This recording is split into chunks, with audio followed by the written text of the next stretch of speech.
भद्रपुर कस्बे में एक जादुई बड़ा सा डमरू तवज्जो का मरकज बना हुआ है। ये डमरू अपने जादू से कहीं भी हाजिर होता है और कहीं भी गायब होता है।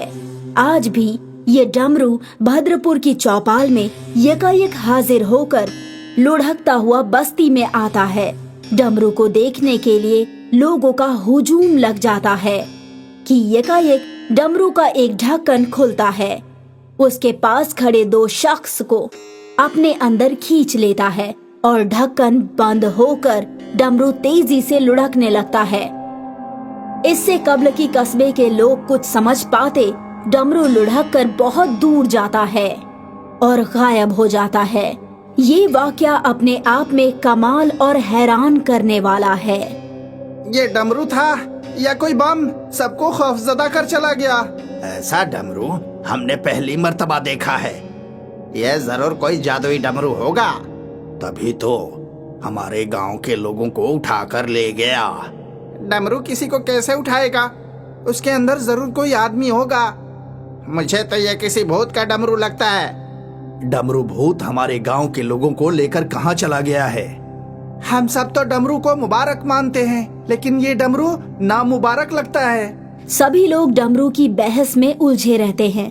तभी उन्हें एक शख्स आकर बताता है कि दरिया के पास दो आदमियों के पिंजर पड़े हैं। सब लोग समझ जाते हैं कि उन दोनों का कत्ल डमरू ने ही किया है। डमरू का नंगा नाच रोकने के लिए कस्बे वाले एक अघोरी बाबा के पास जाते हैं।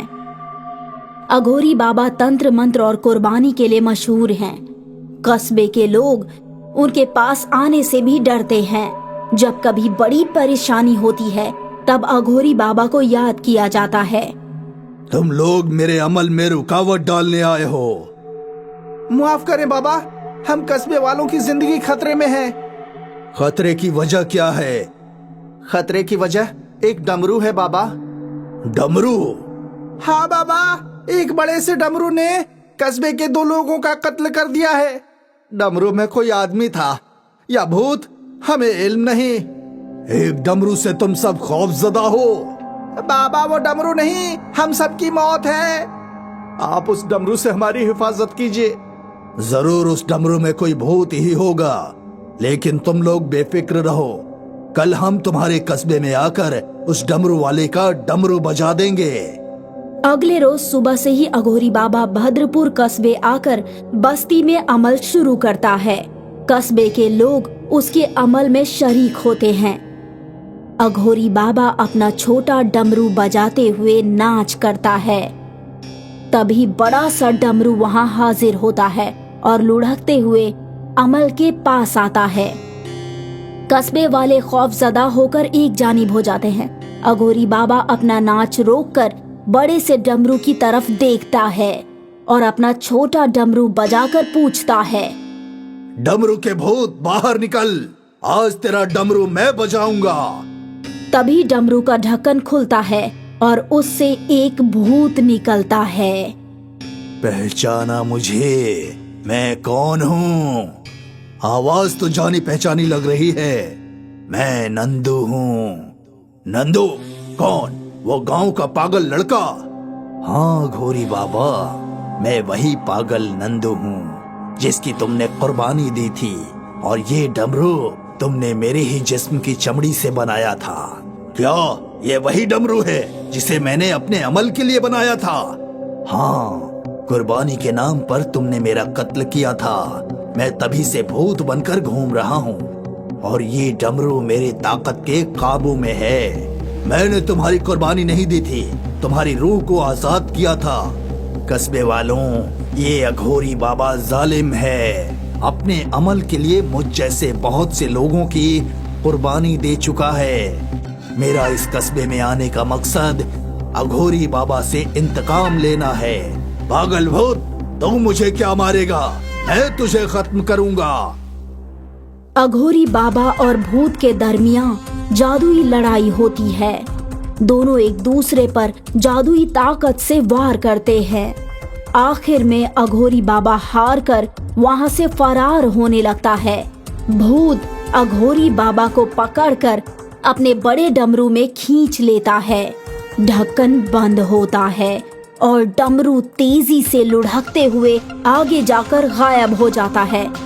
कस्बे वाले ये देखकर हैरान होते हैं। कस्बे वाले डमरू के भूत का फसाना सुनने के बाद हैरान होते हैं। डमरू के भूत ने अघोरी बाबा का जो हश्र किया है उससे और खौफजदा होते हैं। अब कस्बे वालों को किसी तांत्रिक पर यकीन नहीं होता।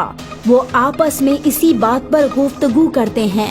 अघोरी बाबा ने नंदू पागल के साथ बहुत गलत किया है। नंदू का भूत बनकर इंतकाम लेना वाजिब लगता है। लेकिन ये तो नंदू और अघोरी बाबा की आपस की लड़ाई है।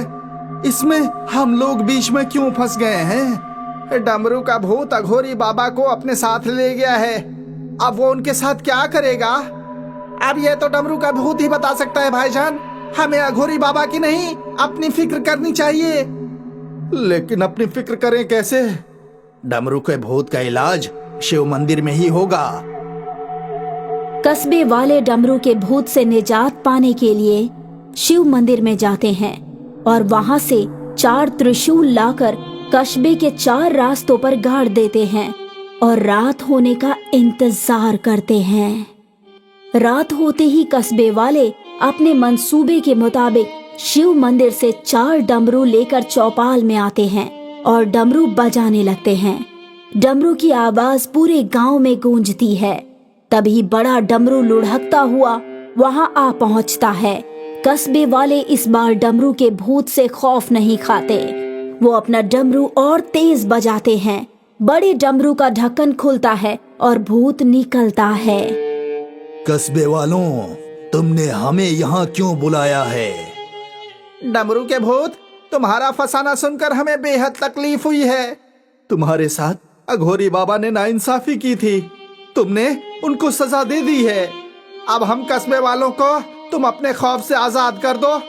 डमरू के भूत, हमारी तुमसे कोई दुश्मनी नहीं है। हमें बेखौफ जिंदगी बसर करने दो। अघोरी बाबा को मारकर मेरा इंतकाम पूरा हो गया है। अब मैं भी आजादी चाहता हूँ। तुम्हें आजादी किस तरह मिलेगी?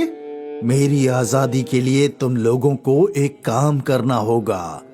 वो क्या डमरू के भूत? ये बड़ा डमरू ही मेरा जिस्म है। अघोरी बाबा ने मुझे मारकर मेरा आखिरी रसूमात नहीं किया था। मेरी रूह उसी रोज से भटक रही है। तुम चाहते हो कि हम तुम्हारा आखिरी रसूमात करें? हाँ, जैसे किसी इंसान का आखिरी रसूमात करते हैं वैसे ही मेरी चिता सजाकर मुझे आग के हवाले कर दो। इससे तुम्हें आजादी मिल जाएगी? हाँ, मुझे आजादी मिल जाएगी। डमरू के भूत की बात सुनकर सब लोग आपस में सलाह मशवरा करते हैं।